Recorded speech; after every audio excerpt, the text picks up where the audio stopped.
कलौंजी का तेल 1 चम्मच, शहद हनी 1 चम्मच, अदरक का जूस 1 चम्मच, काफी फाका होगा। अस्सलाम वालेकुम वरहमतुल्लाहि वबरकातुहू। अस्सलाम वालेकुम हकीम साहब, कैसे हैं आप? जी मैं ठीक हूँ अल्हम्दुलिल्लाह, आप ठीक है? अल्हम्दुलिल्लाह मैं ठीक हूँ। हकीम साहब सवाल जी। 3 क्वेश्चन है। जी नाम, उम्र, वजन? मेरा नाम है मिसेस नासिर और मेरी एज है 36। वजन? वजन मुझे लगता है अराउंड 60 होगा, क्योंकि काफी वीक हो गई हूँ मैं पीछे पहले की निस्बत ना। कितनी होगी? 60 kg वेट होगा ना। अच्छा 60 kg वेट है, अच्छा ठीक है। अच्छा सवाल क्या है?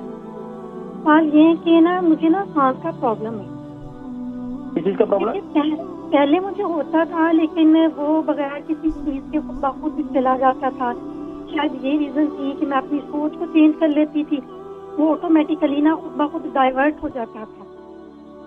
लेकिन अब तो इस तरीके का सिस्टम हो गया मेरे साथ कि प्रॉब्लम इस तरह चल रही है कि 4 मंथ हो गए अराउंड अबाउट ना, ये ठीक नहीं हो रहा है।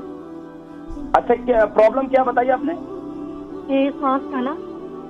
सांस की तकलीफ है जी। अच्छा, सांस बहुत ज्यादा उठता है या आपका बहुत ज्यादा जो है सांस फूल जाता है, क्या क्या महसूस होता है, या यहाँ सीने पर दबाव महसूस होता है? जी रुक के आता है। रुक कर आता है। अच्छा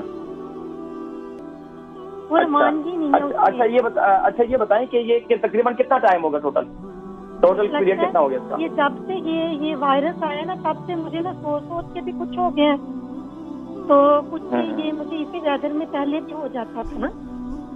ठीक है। आप शादीशुदा हैं, बच्चे हैं आपके? जी अल्हम्दुलिल्लाह मेरे 4 बच्चे हैं।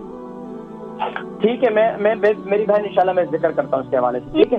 इंशाल्लाह आपकी तकलीफ बिल्कुल खत्म हो जाएगी अल्लाह के हुक्म से इंशाल्लाह। सांस रुक कर आता है और इनको जब से ये वायरस हुआ, वायरस के बाद बहुत ज्यादा, तो देखिए ये वायरस वाकईतन जो है ये निज़ाम तनफ़ुस के पर हमला करता है और जो इंसान की सांस की तकलीफ है उस पर ही हमला आवर होता है। तो इसके लिए सबसे बेहतरीन इलाज मैं तजवीज़ करता हूँ कि वो एक तो कहवे का इस्तेमाल करें, और दूसरा इसके साथ साथ जो है कलौंजी का तेल 1 चम्मच, शहद हनी 1 चम्मच, और जो है इसके साथ साथ अदरक का जूस 1 चम्मच। ये 3 चीजें, अदरक का जूस, कलौंजी का तेल और शहद, इन तीनों को 1-1 चम्मच ले लें, 1-1 टीस्पून, रात को सोते वक्त और सुबह नहार मुंह ये इस्तेमाल करें। सांस की जितनी बीमारी है, खास तौर पर अगर आपको शुगर है तो शुगर की वजह से फिर आप उसमें हनी ना इस्तेमाल करें, बाकी दोनों चीजें इस्तेमाल करें। वो लोग जिनके चेस्ट में फंगस हो चुकी है, जिनके सांस की बीमारी रहती है, उनको सांस फूलता है, सांस यानी इनहेलर लेते हैं, कंटिन्यूसली इस चीज को इस्तेमाल करने से अल्लाह के हुक्म से इंशाल्लाह सांस की जितनी बीमारी है वो खत्म हो जाती है, यहाँ तक कि इनहेलर लेना भी इंशाल्लाह उससे भी जान छूट जाएगी। अच्छा एक और बात यह है कि आप खास तौर पर वीक में 2 दफा आप क्या करें कि आप यानी कि पानी बॉईल कर लें। पानी बॉईल करने के बाद उसके अंदर तकरीबन 8 से 10 जो है उसमें लौंग डाल दें। उस पानी को बहुत ज्यादा उबालें अच्छी तरीके से, और उबालने के बाद उस पानी को ले लें, कपड़ा ऊपर अपने सर पर डाल दें और उससे भाप लें। रात को सोते वक्त आप नहीं करना है, ये भाप जो है आप सांस को अपने अंदर लें, खूब अच्छी तरीके से सांस लें और छोड़ें, सांस लें और छोड़ें, इस तरीके से करें।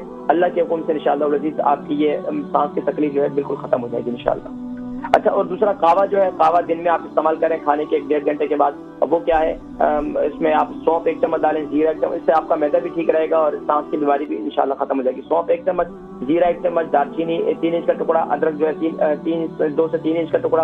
अगर ब्लड प्रेशर हाई है तो फिर सिर्फ 1 इंच का टुकड़ा ले लें, और इसी तरीके से उसमें ½ टीस्पून आप कलौंजी डाल दें, और इसी तरीके से ½ टीस्पून आप उसमें ग्रीन टी डाल दें, और इसको खूब अच्छी तरीके से उबालें। 2 कप पानी डालें और 1 कप रह जाए तो उसको कप को जो है उसमें जो है, अगर शुगर नहीं है तो माशाल्लाह तो आप उसको उसमें शहद डालकर उसको पी लें, इंशाल्लाह काफी